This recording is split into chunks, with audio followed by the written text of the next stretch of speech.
Laura gantikan Nikita Mirzani jualan live, sedih ibu ultah di penjara. Kini Laura Meizani mulai bantu jualan produk sang ibunda, Nikita Mirzani.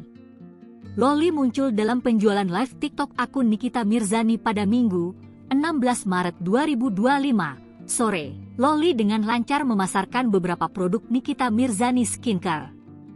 Bukan produk skincare saja yang jadi sorotan, penampilan Loli yang kini telah kembali ke keluarga ikut jadi perhatian. Pujian juga diberikan pada Loli dalam konten sang kerabat Aksara dalam akun Aksara AA. Pada waktu bersamaan, Loli mengucapkan janji pada Nikita Mirzani. Janji tersebut diucapkan sebagai pesan dari Loli di hari ulang tahun Nikita Mirzani yang jatuh pada hari ini, Senin, 17 Maret 2025.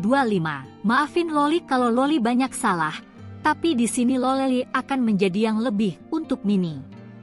I love you, muah, jelas Loli.